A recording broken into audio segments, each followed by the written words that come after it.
The person who gets the most done has the least excuses. Welcome to the Millionaire Woman Show, where we'll be discussing leadership, business, human potential, inspiring you to live rich from the inside out. Unlock your creativity, stretch out of your comfort zone, break through your barriers, take inspired action, and achieve epic results.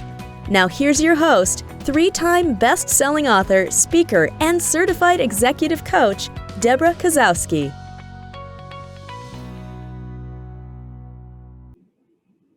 Hello, everyone, and welcome back to another Millionaire Woman Show, where we bring you guests. We inspire you to educate you and motivate you into inspired action to live your life rich from the inside out. I'm your host, Debra Kasowski. Super excited that you're here. Today, I want to talk to you about celebrating your failures. That's right. We often talk about celebrating our wins, but today I wanted to talk to you about celebrating your failures. Now, the fear of failure is one of the number one reasons people stop sharing and implementing great ideas. They are so worried about what other people think of their idea, whether or not they're going to fail, and what will that look like in so many different ways. So they start analyzing everything, paralyzing themselves from taking action, and really thinking more about the failure than the possibility of success. And remember, whatever you focus on is what you are going to get your attention on and what's going to happen for you. So we want to make sure that you're putting your attention and focus on what you do want and not what you don't want.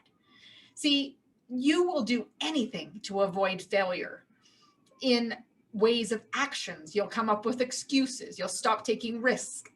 Here's the clinch. The fastest way to learn is through failure, falling flat, tripping, finding different ways that sometimes it's tangential. It takes you in a totally different direction, but you learn things that you wouldn't otherwise have learned. Now, think about what we learn from successes. They leave us clues, they leave us strategies of success, but there's often not one cookie cutter way.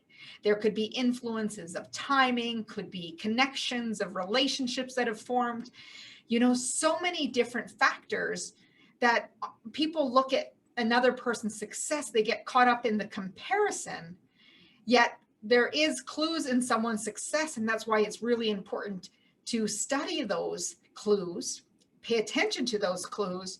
But what do you learn from failure? By going out and putting in the attempts, going out and putting some skin in the game. You learn what not to do, how to do things better, what needs to be tweaked or adjusted or changed. You don't learn that from a success. And often people are concerned about that success, that they are seen as incompetent or not getting what they want out of where they're going. And we often learn more from what doesn't work than what has worked. And, I know failing is disappointing. It stings the ego, not just a little, sometimes a lot. And it can have a cost. You might even get angry and not want to put any more effort. But true failure is letting failure prevent you from taking further action, from throwing in the towel instead of picking up that towel and wiping your face and say, let's go again. I got this. Now imagine if we normalized that failure was okay, that failure gives us an opportunity to learn. Like, I realize that there's some positions that people are in that we don't have an error or opportunity to make error. Now, when I think of those, I think about neurosurgery. I think about surgery in general. It's the first thing that comes to my mind with my healthcare background. So there is a number of areas, in carpentry, they talk about, measure twice, cut once. So we want to be able to mitigate risk, and then there's some areas that don't have room for error. But for most things in life, I remember reading Dale Carnegie say, you're not going to jail and nobody's going to die or go to jail. So really give yourself some room to mitigate the risk. And as for that measure twice, cut once, be someone who comes with preparation. When you practice, prepare, plan, and put in the strategy, like the war room kind of theme of really thinking about all the possibilities, being able to respond to some of those possibilities with the best preparation, chances are you're going to meet success. But there might be the small things where failure happens, the mistakes, the wrongs, and they are easily corrected that you don't even dwell on them. Now, pay attention to how you react or respond to the word failure. What meaning or connotation do you attach to the word? For many people, failure just is so wrong, and it's not a place that they can go, not even willing to admit or own. So when you think of failure, what does it mean to you? And are you willing to create a just culture around it, knowing that it's a safe place to pick yourself up, learn from it, and pay attention to the self-talk that comes behind it? Remember, what is the meaning that you attribute to the word failure? Do you acknowledge things that don't go as planned and look at them as an opportunity to learn and grow? Or do you beat yourself up with harsh, negative self-talk? And chances are not. You wouldn't speak to your best friend that way. So why don't you give yourself the same encouragement? Give yourself that pep talk that says, you know what? It might not have worked out this time, but I know the next round, I know exactly what to do. Or you're going to research and get more information. You're going to be better prepared. You might ask somebody for a question, or, look for some mentorship. There might be other possibilities that get you right on track where you need to go in the next go round. It is success. So I want you not to give up easily. I want you to take a moment to always step back from failure. Dust yourself off and say, okay, what did I need to learn here? What's working, what's not working, and what can I be doing differently? Now, the path to success is about learning from mistakes or failures, preparing adequately, and really mitigating the risks that exist. What are those possibilities? Now, also, when we're in the midst of challenges, we discover our inner strengths and we discover what we're capable of. So I want you to make a commitment to yourself, to recommit to yourself, that you're going to figure things out. You're going to seek that information. You're going to look for the answers, and you're just not going to give up easy. Get a bigger picture. Take a step back. Some failures are bigger than others. Put it in perspective. It's important to look at the big picture, and sometimes those failures even lead to better outcomes than you imagine. So it's kind of like a redirect for you versus you feeling like you fell off track. Now, here's the other thing that I want you to think about. The fear of not being perfect, knowledgeable, or having it all together. Start where you are at and with what you have. You have everything you need to get going. So here, there's basically two things that you need. You need to have the ability to ask powerful questions that can lead you in the right direction. And you are resourceful, and you will find the answers, the support, and the resources that you need. Now, when times get tough, and they will, I want you to remember that this is a test of character. How badly do you want what you say you want? Now, how can you reframe these tough situations to pause, reevaluate where you are, and really think about perhaps a different action that you need to take? In sports, a win can be a reason to celebrate, and a loss can be a reason to motivate a team to work harder, dig deeper, and show what they've got for the next game. Failure doesn't decrease your value. You need to stay determined and stay in the game. Fail forward, learn quickly, and go again.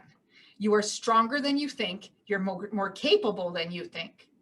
Now, when you think about your fear of failure, are you going to let it paralyze you from achieving success because of one action? Now, as I talked about earlier, it's really about being prepared, planning out what you want to do, and really being decisive, mitigating risks. And this is looking at all possibilities. And when we look for the possibilities, we often find new opportunities.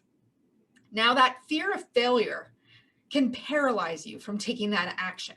And I want to reaffirm to you that that paralysis is nothing more than a signal either to do more homework, get more prepared, or you're hesitating because of that fear that it leads to procrastination.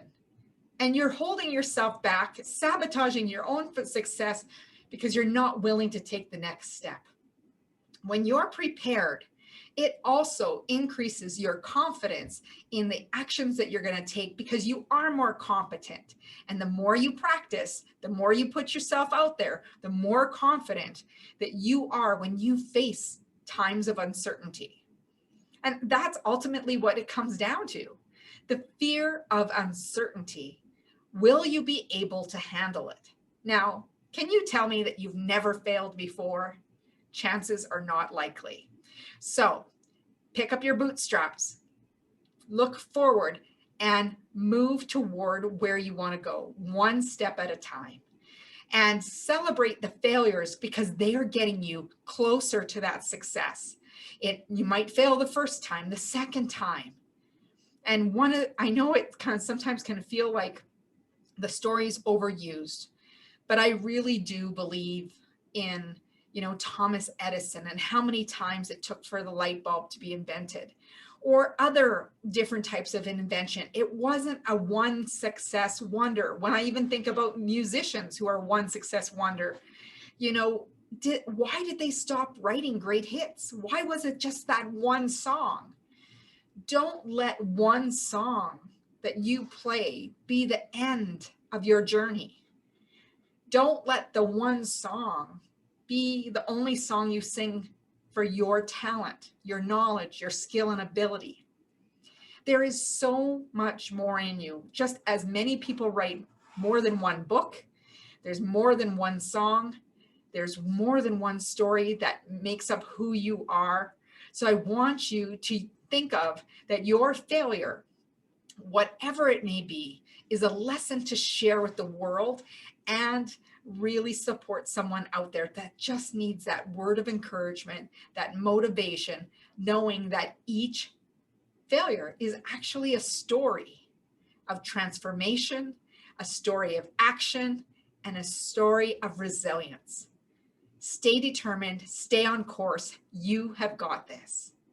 Thanks for joining me. I'd love for you to go over to my website at www.debrakasowski.com, where you're going to get your free course called Making Habits Stick, where you can put focus and consistency into your game plan and knock those goals and dreams out of the park. Now, if you're interested in coaching, please send me a DM message or email me at debra@debrakasowski.com, where we can set up a complimentary coaching session and you can learn more. Now, if you haven't grabbed your copy of Let's Be Curious, my latest book, you want to be grabbing that because it's going to help you ask the right questions, get better answers so you can create what you want.